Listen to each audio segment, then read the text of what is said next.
You can tell from my hair that I woke up very recently. Happy New Year. It's December 31st, 2017, and I was just reflecting on, I remember the New Year video I made a year ago and how different my life is. In the last year, I lost my mother. I became a father. I lost about 45 pounds.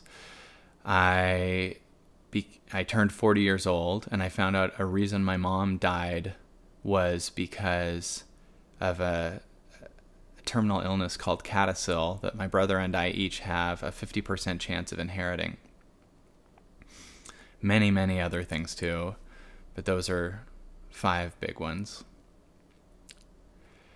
And these events all have forced me to completely live fully in the things that I had been teaching.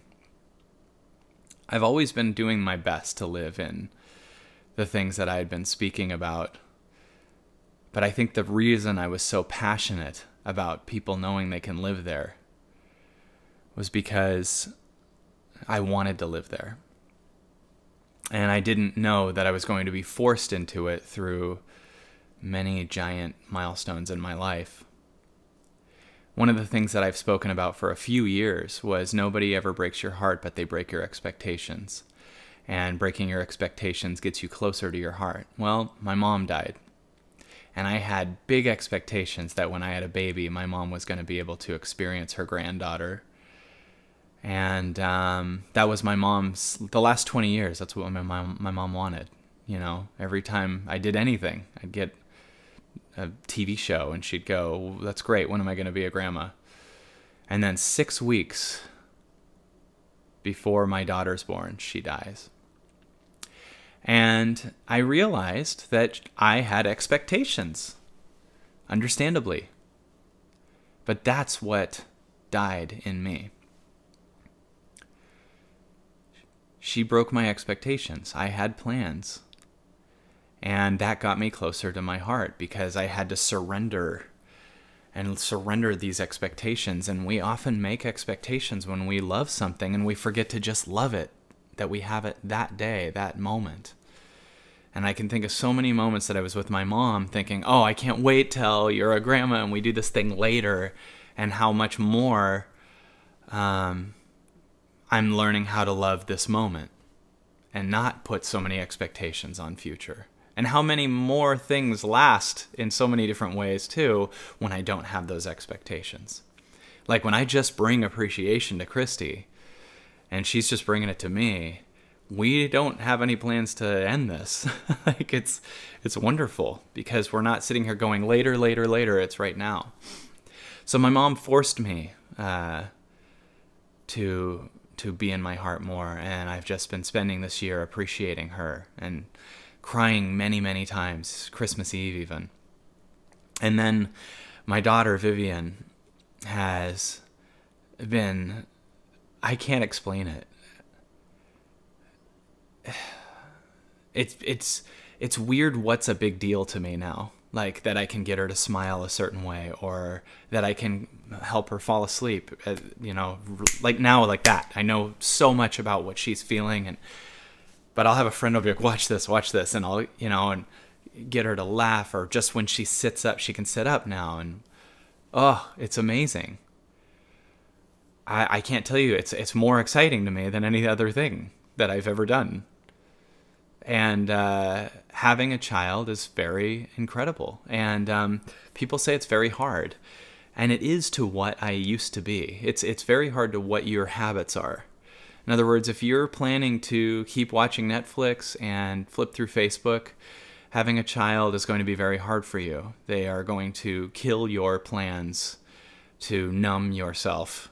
But I have been offline completely for the last month. And it has made life very, very, very easy. Me very connected, and me being a space as a much better person and a better father and a better fiance. And I can feel it in my daughter. She feeling the difference in me. And Christy's like, you are a different human being. And the feeling has been this entanglement, like you feel like I got to see what's going on with the news. What did Trump say now, or whatever, or just what's going on Facebook or online, what people are posting about or talking about or whatever. For the last month, I have no idea what's going on, and I don't need to. And it's not burying your head in the sand. It has been liberation, and it has shown me so many better things in me. I have been experiencing inner peace. I've been transcending things. I've come up with ideas that were so much better, and I've had so much more time.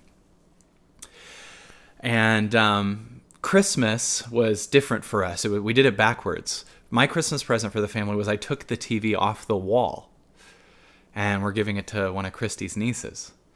And the energetic shift in the house, not having a TV, has been completely freeing. And we put a painting up, and now it's just this quiet house. And it's like living in a meditation here. It's different. And I think that everything about me and my life in 2018 is completely different. 2018 is going to be different. Completely different. Exponentially different. I know it is going to be for me.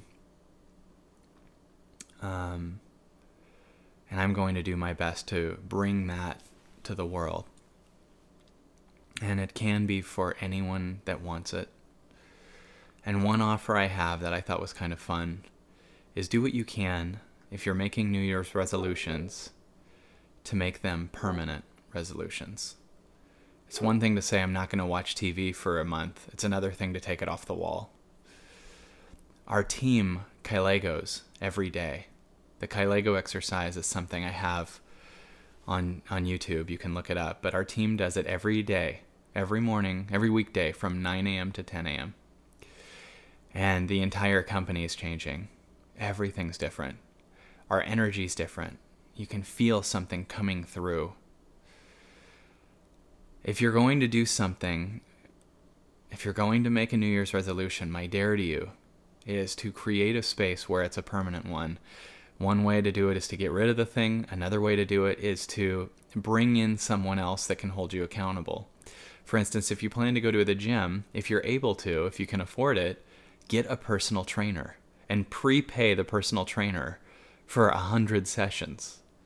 Now you're going, and you put yourself in a position where you have to work out. Get rid of all the food in the house that doesn't support you. Get rid of the things in your house that you don't love, want, or need. I've spent the last month also completely donating probably 50% of our stuff to the Goodwill. I can't believe how clear it is to me how many things that I don't need because I'm not in that same egoic, needy place. It's like when you're on Facebook all day, you also weirdly need to keep a shirt you got 10 years ago that doesn't fit. But when you finally free yourself, you go, and this can go too. So I just wanted to say Happy New Year and share some insights that I've had. And let you know that I am so thankful to be in this life with you and co-creating with you. And all of us have this freedom available. We just have to let go of the things that aren't our highest calling and honor what we know deep down. Deep down, I knew that there was no reason for me to be online and no reason for me to be caught up on the news. Deep down goes, there's nothing you could do with that information. So I have to embody what I know deep down so I can live there versus just know that. And that's hopefully something that can help you with your reservations. Happy New Year's reservations.